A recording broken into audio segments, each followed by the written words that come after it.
लालू यादव तो ऐसे बाप निकले कि अपराध में भी बराबर का बंटवारा किया उन्होंने। बेटी को भी बांटा, ससुराल वाले को भी बांटा।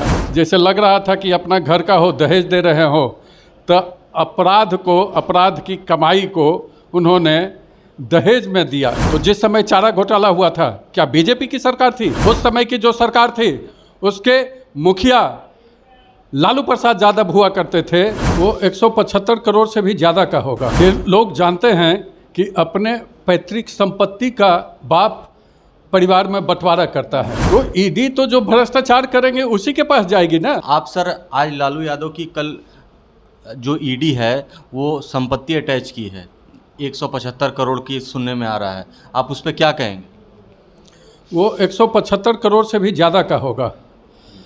ये लोग जानते हैं कि अपने पैतृक संपत्ति का बाप परिवार में बंटवारा करता है, लेकिन लालू यादव तो ऐसे बाप निकले कि अपराध में भी बराबर का बंटवारा किया उन्होंने परिवार वालों के बीच।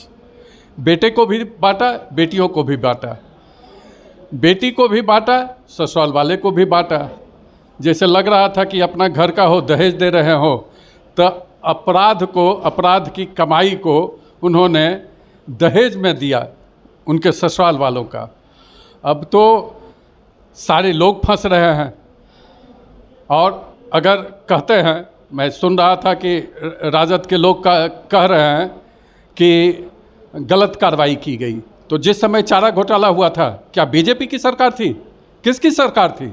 उस समय की जो सरकार थी उसके मुखिया लालू प्रसाद यादव हुआ करते थे और कहा करते थे कि मैं ही प्रधानमंत्री बनाया हूँ। उस समय चारा घोटाला का आरोप लगा था इनके ऊपर, एफआईआर हुआ था और ये जेल भी गए थे। उस समय भी कहते थे कि गलत तरीके से फंसाया गया है। आज भी कह रहे हैं गलत तरीके से फंसाया गया है। कल भी आरोप कहते थे गलत, आज भी कह रहे हैं गलत। लेकिन अब तो ये चारा घोटाला के आरोपी नहीं बल्कि सजा याफ्ता हैं लालू जी।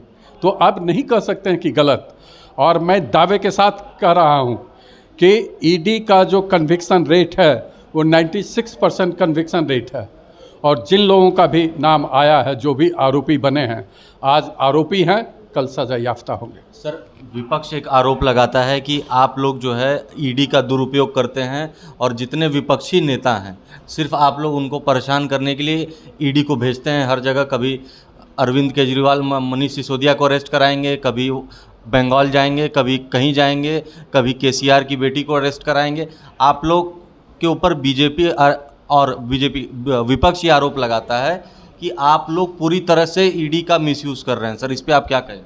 अब इनका गैंग जो आरोप ये लगा रहे हैं, इनका पूरा गैंग इसी विषय को लेकर के सुप्रीम कोर्ट के पास गई थी ईडी के कार्रवाई पर रोक लगाने के लिए। आप देखे होंगे कि सुप्रीम कोर्ट ने क्या जजमेंट दिया।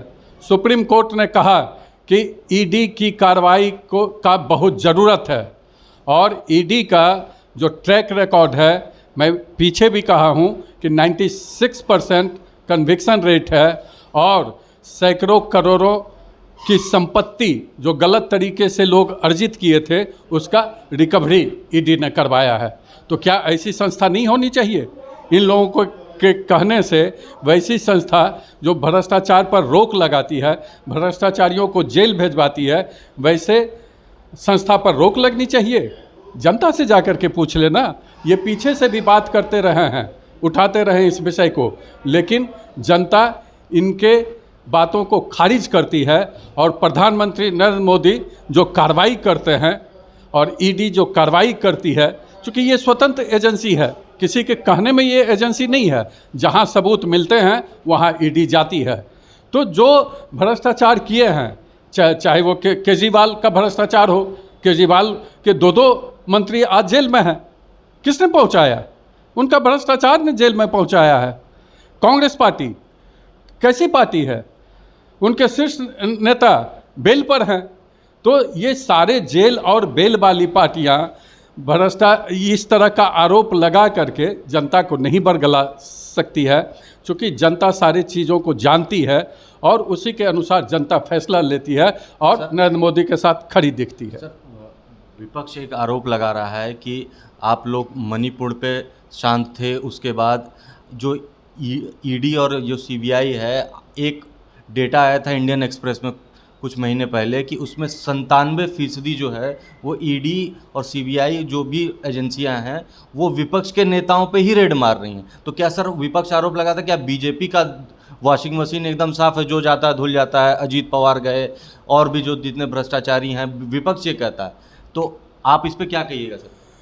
तो ईडी तो जो भ्रष्टाचार करेंगे उसी के पास जाएगी ना।